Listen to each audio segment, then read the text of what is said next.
얼마 전 유튜브에 I traveled to the most depressed country in the world라고 하는 영상이 올라온 걸 봤어요. 내용이 이런 거죠. 나는 세계에서 가장 우울한 나라를 여행했다라고 하는 뭐 그런 그 내용입니다. 제목이 굉장히 도발적인 그런 내용이죠. 세계에서 제일 우울한 나라 어느 나라일까 하고 봤더니 이게 우리나라더라고요. 마크 맨슨이라고 하는 미국의 작가가 올린 거였는데, 이 사람은 유튜브 구독자가 한 150만 명이 넘는 채널 운영자고 또 작가이기도 한 사람인데, 우리나라가 굉장히 발전하고 세계적으로 영향력이 있고 또 역동적인 나라고, 문화나 예술이나 체육이나 할 거 없이 세계를 리드하는 그런 나라임에도 불구하고 이 대한민국이라고 하는 나라 안에 불안이라든지 우울감이라든지 또 알코올 중독과 같은 것이 세계 수준이고, 무엇보다도 자살이 그렇게 세계에서 늘 1등을 하는 이유가 뭔가, 이런 걸 알고 싶어서 우리나라에 왔다라고 하는 말로 그 유튜브 방송을 시작하면서 그가 이제 그것들을 뭐 사람들과 여러 인터뷰를 하면서 추적해가는 그런 내용을 담고 있었습니다. 이 작가는 우리나라를 왜 우울하다라고 처음에 진단을 하냐면, 우리나라는 너무나 지나친 경쟁이 있는, 극심한 경쟁이 이루어지는 나라이기 때문이다, 이렇게 말하더라고요. 인터뷰하는 분들도 하는 말이, 우리나라 사회가 100점 아니면 인정을 안 해준다는 거예요. 자식이 99점 맞아왔어도 더 맞았어야지 이렇게 말하는 그런 나라지, 100점 아니면 다 인정을 못 받는, 또 1등 아니면 인정을 못 받는 그런 나라더라는 겁니다. 그래서 항상 자녀들이나 젊은 세대가 들을 수 있는 말이 성공해라, 성공해야 산다, 이런 말들을 듣게 만들어져 왔다는 거예요. 거기서 극심한 스트레스를 우리나라 사람들이 느끼고 산다는 거죠. 그 덕분에 사실은 빨리 발전했고, 경쟁이 그렇게 심한 사회에 있다 보니까 저절로 자기 개발을 위해서 노력하고 애쓰고 최고가 되기 위해서 애쓰다 보니까 세계적인 업적을 이루어서 가장 빨리 세계에서 번성하는 그런 나라가 되었지만, 상대적으로 그것이 준 그 스트레스나 가중한 이 억압, 이런 것들로 인해서 우리나라가 제일 세계에서 우울한 나라가 되어버렸다, 뭐 결국 그런 얘기입니다. 더군다나 우리나라 사회는 흥미롭게도 성공해야 된다라는 것, 권력이라든지 돈을 갖는 이런 사람이 돼야 된다, 그래서 입신양명해야 된다라고 하는 걸 강하게 강조하면서, 동시에 도덕적인 삶, 정직해야 되고 또 도덕적으로 순결해야 된다, 이런 것도 굉장히 강하게 가르치는 나라라서 이런 것을 다 충족을 하지 못하니까, 예를 들어 돈을 벌거나 권력을 갖거나 이렇게 됐을 때 정직하게, 아니면 또 모든 일을 갖다가 뭐 순결하게 이렇게 해내기가 쉽지 않으니까, 거기에 있는 괴리감 때문에 우리 한국 사람들이 서로에 대해서 믿음을 갖지 못하는, 돈 번 사람들에 대해서 별로 좋은 시각을 갖기보다 부정적인 시각을 갖게 되는 이런 결과물들이 나타나게 되었다, 뭐 그런 이야기들이 다뤄지고 있었습니다. 그러다 보니까 성공한 사람도 스트레스를 받고, 뭐 내 나름대로 나는 성공하지 못했다고 여기는 사람들도 스트레스를 받는 이런 사회가 됐다는 거예요. 자, 이런 사회 속에서 우리 신앙인들은 어떤 삶을 살아야 되나, 이런 걸 자연스럽게 묻지 않을 수가 없죠. 오늘 본문 말씀을 보면, 마음의 즐거움은 양약이라도 심령의 근심은 뼈를 마르게 한다, 이렇게 말씀하잖아요. 우리가 마음으로 즐거움을 느끼지 못하는 이 우울 사회에 살다 보면 우리가 스스로 병들어 갈 수밖에 없는 그런 모습이 된다라고 하는 것, 그것을 지적하고 있는 말씀이라고 여겨집니다. 신자는 마음에 기쁨이 있어야 돼요. 여러분, 기쁜 마음을 가지고 살아가십니까? 이런 시를 봤어요. 웃어라, 세상이 너와 함께 웃으리라. 울어라, 너 혼자 울게 될 것이다. 환희에 넘쳐라, 사람들이 너를 찾으리라.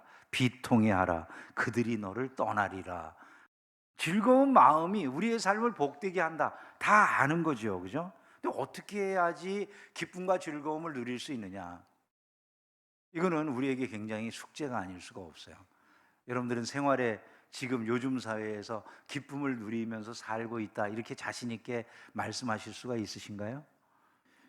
성경은 우리에게 분명히 말씀하잖아요. 성경이 말씀하는 것은 항상 기뻐하라, 항상 기뻐하라. 항상 기뻐하라고 말씀하는데 우리가 기뻐하지 않는다면 뭔가 신앙생활이 잘못된 거겠죠, 그죠? 신앙생활이 성경하고 일치가 되려고 하면 기뻐하는 쪽으로 가야 되잖아요. 우리가 완벽하게 뭐 기뻐하는 그런 사람으로, 늘상 기뻐하는 사람으로 이렇게 세워지기는 어려울지 모르지만 그래도 생활이 자꾸 기뻐하는 쪽으로 가야 되잖아요. 근데 우리가 얼굴만 착 봐도 알죠, 그죠? 서로를 돌아볼 필요는 없어요. 그러나 하여간 저는 다 보니까 이렇게 보면 지금 상황이 어떤지 대략 알 것 같아요. 네. 신자가 어떻게 하면 이 험난한 세상을 살아가면서 기뻐할 수 있는가, 몇 가지 우리가 성경의 교훈을 좀 찾아보고 싶은데요. 첫째로, 우리가 우리 신자의 삶을 바라볼 수 있는 시선, 눈이 있어야 된다는 거예요. 눈이 신자의 삶에 대해서 구별되게 바라볼 수 있는 눈이 있을 때 우리가 신자로서 기뻐할 여지가 생긴다는 것이죠. 즐겁게 살아가지 못하는 이유에 대해서 많은 사람들이 기질적인 것이라고 생각하는 경우들이 있어요. 예를 들어서 우리가 기질이라 그러면 다혈질이라든지 아니면 담즙질이라든지 우울질이라든지 이런 기질이 있다고 생각을 하잖아요, 그죠? 근데 나는 원래 우울질이야. 나는 그냥 생활에 그렇게 기쁘거나 즐겁거나 이런 걸 잘 누리지 못해. 평상시에도 나는 우울한 감정이 내 마음을 지배할 때가 많아. 이렇게 난 기질적으로 우울한 사람이다. 이렇게 그 이유를 대기가 쉬울 것 같아요. 근데 사실은 그 우울질이라고 하는 것이 감정이 늘 우울한 것을 우울질이라고 말하는 건 아니에요. 우리가 기질을 나눌 때 그 우울질이라고 하는 것은 범사를 매우 조심스럽게 접근한다든지 아주 꼼꼼하게 살펴본다든지 이런 걸 다 포함하는 기질인 거지, 단순하게 감정적으로 우울하다 이걸 우울질이라고 말하지는 않는다는 거죠. 우울질의 사람에게도 동일하게 주어진 성경 말씀이 뭐라고 봐야 됩니까? 항상 기뻐하라, 이 말씀이 그에게도 주어져 있다라고 봐야 된다는 거예요. 그러면 내가 내 기질 때문에 나는 기뻐할 수 없습니다, 이런 말이 어울리지가 않는 것이죠. 우리가 반드시 생각해야 될 것 중에 하나가 이겁니다. 예수님은 우리에게 기쁨을 주기를 원하신다는 거예요. 예수님이 우리가 기뻐하는 삶을 살기를 원하신다. 이것이 성경의 말씀의 내용입니다. 요한복음 15장에 보면 내가 이것을 너희에게 이름은 내 기쁨이 너희 안에 있어 너희 기쁨을 충만하게 하려 함이라, 이렇게 말씀했어요. 근데 예수님이 말씀을 교훈해 주시는 이유에 대해서 가르쳐 주시기를, 내가 이 말씀을 너희에게 전하는 이유가 너희 안에 기쁨이 있게 하려고, 기쁨도 그냥 보통 기쁨이 아니라 기쁨을 충만하게 해주려고 내가 이 말씀 준 거다, 이렇게 말씀하시는 거잖아요. 16장에도 보면 지금은 너희가 근심하나, 같이 읽어볼까요? 내가 다시 너희를 보리니 너희 마음이 기쁠 것이요 너희 기쁨을 빼앗을 자가 없으리라, 이렇게 말씀했어요. 너희 마음에 기쁨이 있을 거다, 너희 기쁨을 빼앗을 자가 없을 것이다, 이렇게 주님이 기쁨에 대해서, 아무도 빼앗아갈 수 없는 기쁨에 대해서 당신을 따르는 당신의 백성들에게 말씀을 해주고 있다는 것이죠. 요한복음 17장에도 똑같이 기쁨에 대한 말씀이 있는데, 지금 내가 아버지께로 가오니 내가 세상에서 이 말을 하옵는 것은 저희로, 같이 읽어볼까요? 내 기쁨을 저희 안에 충만히 가지게 하려 함이니이다. 할렐루야. 그 예수님이 죽으셨다가 부활하신 이유도 사실은 어떤 거라는 겁니까? 우리에게 기쁨을 주시기 위해서. 그러니까 요한복음 15장, 16장, 17장 매 장마다 예수님께서는 당신의 백성들에게 기쁨을 주고 싶어 하신다라고 하는 사실을 밝혀놓았다, 그 말이죠. 그러므로 주님의 뜻을 알고 주님을 따르는 제자들이라고 한다면 자연스럽게 기뻐하는 삶을 살기를 노력하지 않을 수가 없는 거예요. 왜? 주님이 그렇게 살기를 원하셨다라고 하는 걸 아니까 말이죠.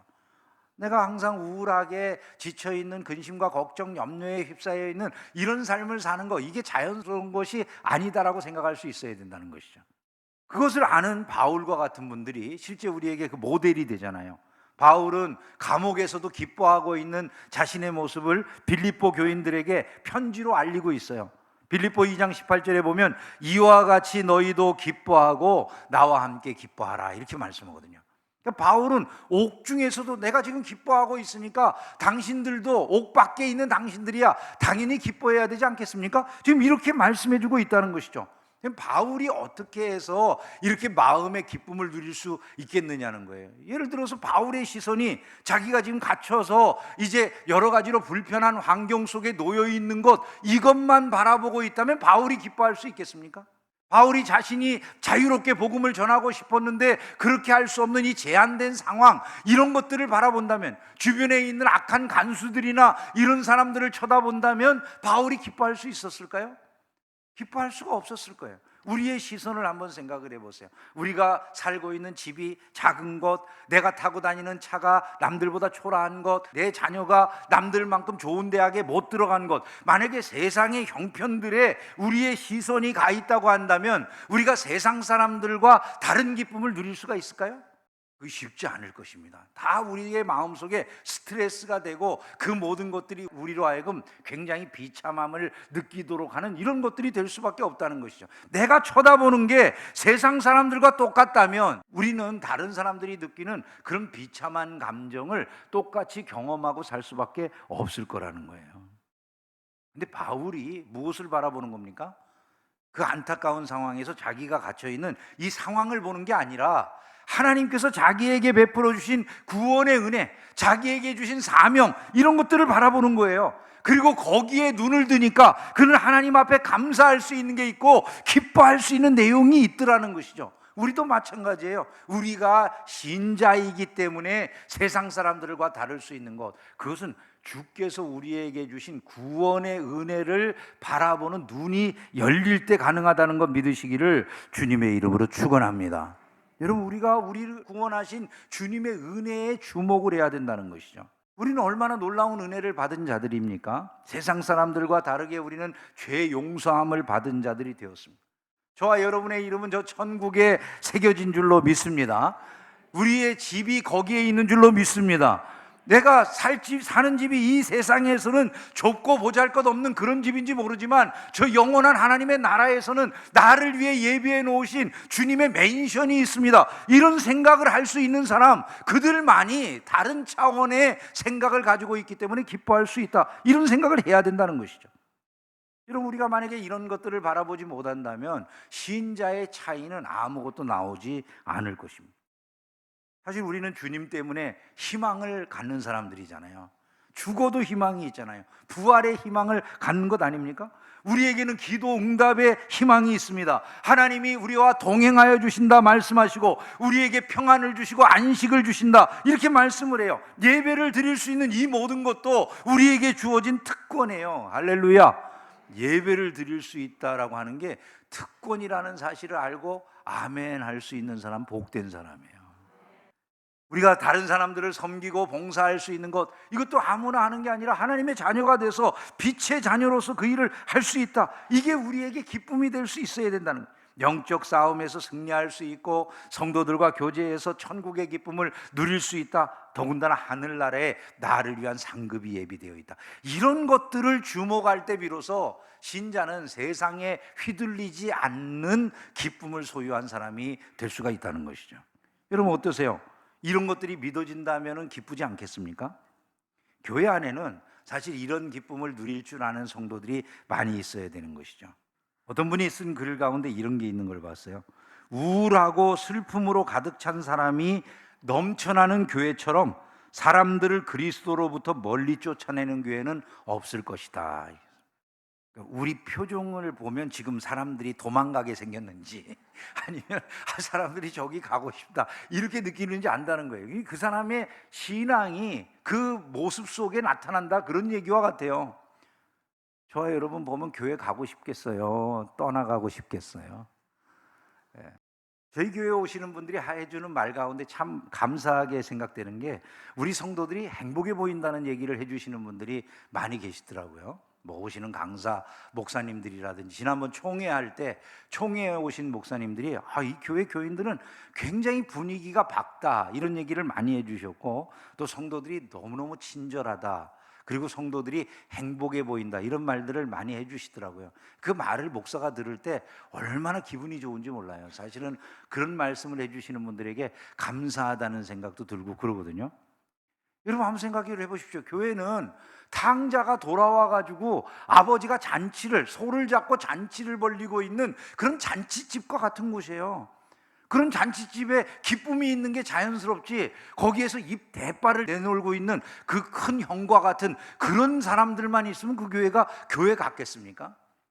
하나님의 교회 안에는 아버지께로 돌아온 자들의 구원받음으로 인한 기쁨과 즐거움이 넘쳐나야 된다는 것 믿으시기를 주님의 이름으로 축원합니다. 만약에 우리의 심령 속에 날마다 우울감이 가득 차 있다면 이거를 기억하셔야 돼요. 내가 지금 정상적인 상태에 있는 게 아니구나.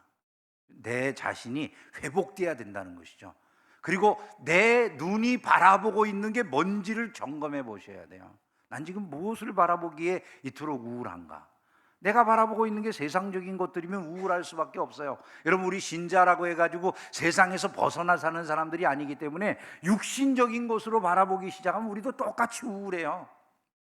근데 그게 아니라 나는 영에 속한 사람이라는 것을 스스로 생각하면서 주님이 내게 주신 영적인 구원의 감격, 부활의 약속, 천국의 약속, 이런 것들에 자꾸 주목을 하는 거예요. 그러면 내 영혼이 잘됨과 같이 육신이 강건하고 범사에 복이 임하는, 여러분 이런 것들이 하나님의 은혜라는 것을 믿으시기를 주님의 이름으로 축원합니다. 저와 여러분들이 뭘 바라보고 있을까요? 그 점검해 보는 거예요. 근데 그렇게 바라봐도 또 해결이 안 될 때가 있죠. 여전히 내 마음속에 우울감이 넘쳐요. 내가 바라보는 이 하나님의 나라의 것들이 그렇게 소중하게 여겨지지 않아요. 그건 무엇을 의미할까요? 내가 여전히 세상을 더 좋아하는 마음을 가지고 있는 사람이라는 이야기가 될 거 아니겠어요? 그때는 우리가 주님의 도움을 구해야 돼요. 하나님, 성령으로 나를 충만하게 하여 주시옵소서. 여러분, 성령이 우리 가운데 임하셔서 그분의 능력으로 우리를 감싸 주실 때 비로소 우리는 세상을 이기고 승리하는 성도가 됨을 믿으시기를 주님의 이름으로 축원합니다. 바로 그의 삶에, 그렇게 바르게 볼 수 있는 그 눈을 가진 사람들의 삶에 기쁨이 임하게 된다는 것이죠. 두 번째로, 삶의 임에 있는 하나님의 손길을 볼 줄 아는 눈이 있을 때 우리 안에 기쁨이 있게 된다는 거예요. 예수님은 당신의 삶의 주변이 온통 하나님의 손길로 가득 차 있다, 이렇게 바라보셨어요. 예를 들어서 들의 백합화를 한 송이를 보시더라도 예수님 뭐라고 말씀하셔요? 저 아름다움 하나님이 입히신 거야. 하나님의 손길을 그 들의 백합화 한 송이에서도 느끼시는 거죠. 공중에 나는 새를 바라보실 때 저거 하나님이 먹이시는 거야, 이렇게 바라보시는 거예요, 예수님이. 그러니까 그 공중에 나는 새 한 마리를 봐도 예수님에게는 하나님의 손길이 느껴지는 거죠. 우리가 예수님의 제자들로서 이 세상을 살아간다라고 하면 우리의 심령 가운데도 그런 것들이 자연스럽게 습득이 돼야 되는 거거든요. 우리의 삶의 주변에 온통 하나님의 손길이 다 있구나, 이렇게 생각할 수 있어야 된다는 거죠. 근데 살다 보면은 우리는 하나님이 내게서 멀리 계신 것처럼 여겨질 때가 있죠. 나는 아무런 하나님과 상관이 없는 사람이 된 것처럼 이렇게 생각될 때가 있어요.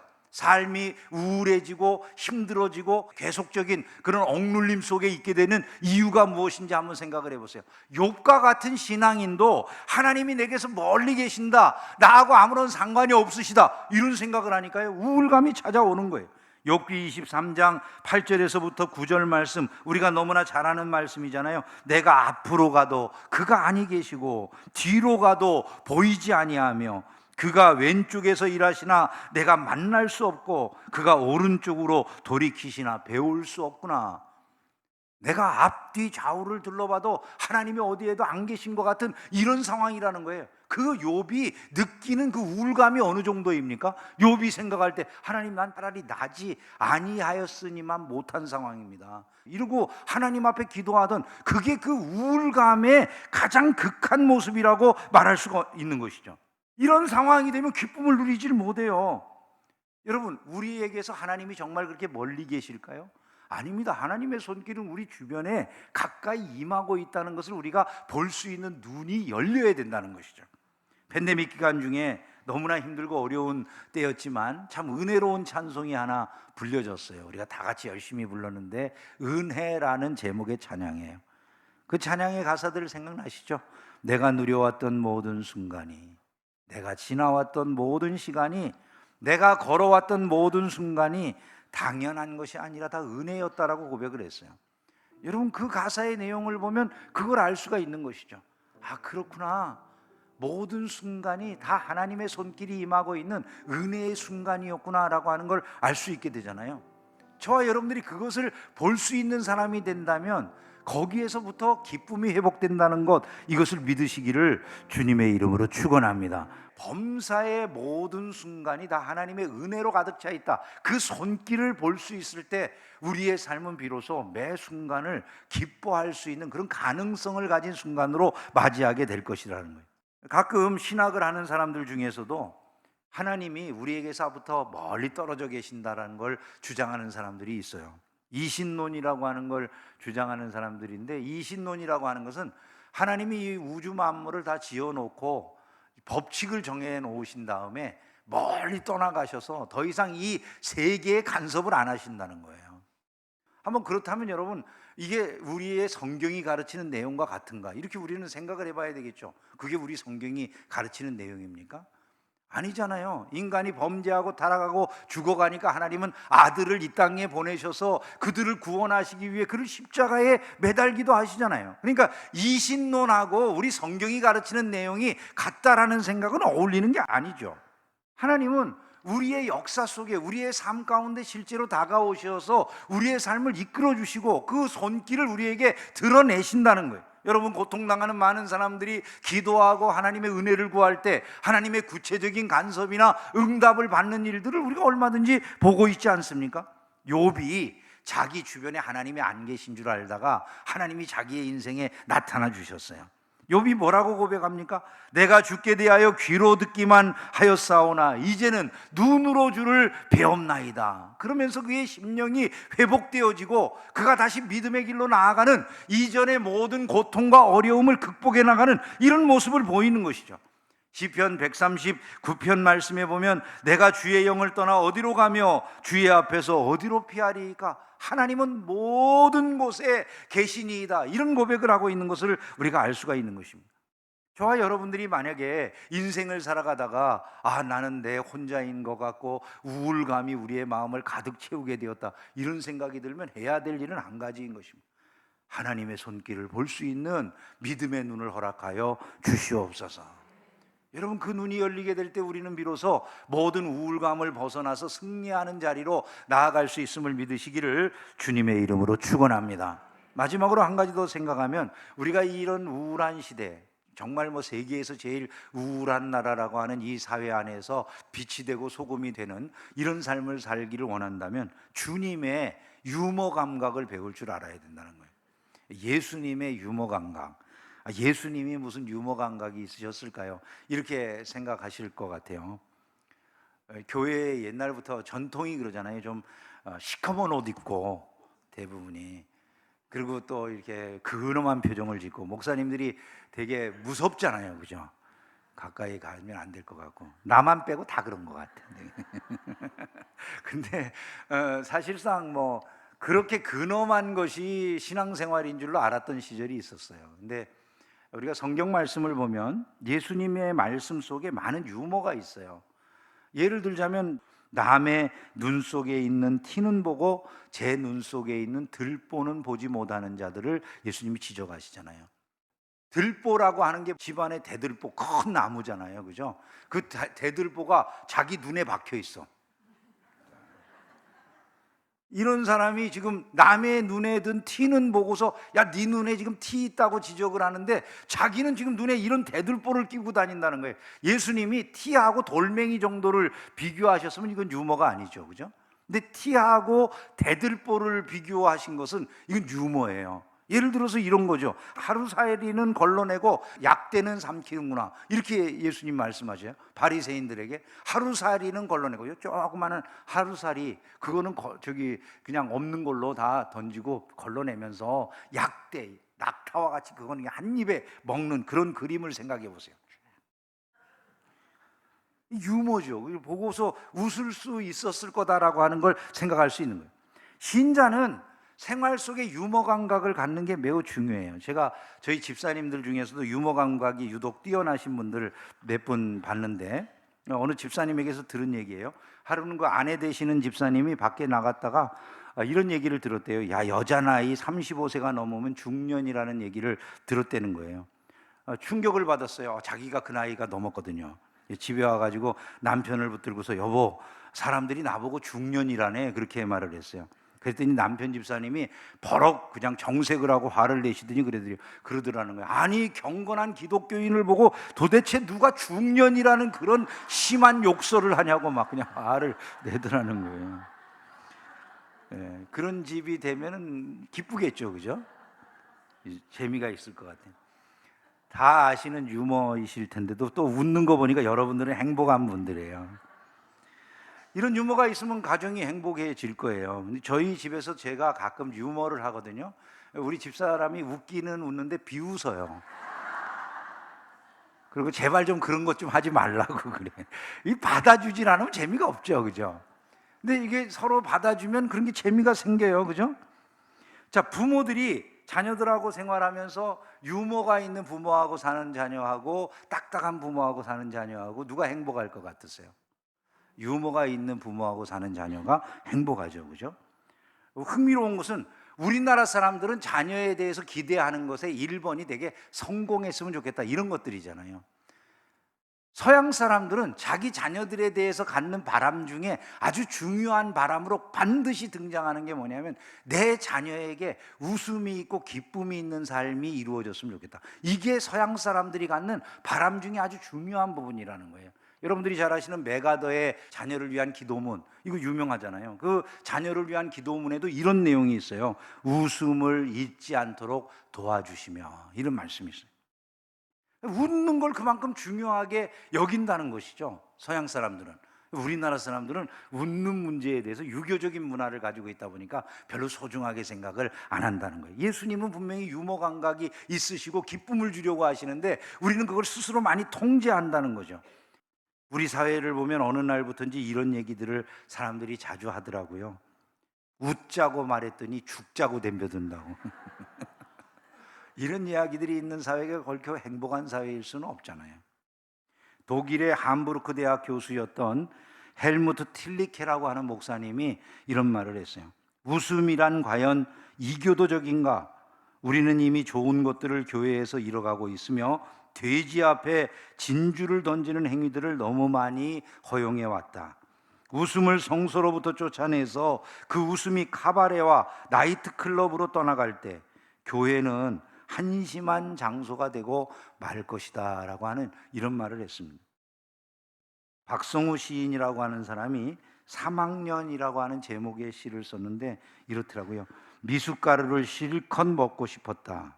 부엌 천장에서 미숫가루통 훔쳐다가 동네 우물에 부었다. 사카린이랑 슈가도 몽땅 털어 넣었다. 두레박을 들었다 놓았다 하며 미숫가루를 저었다. 뺨따기를 처음으로 맞았다.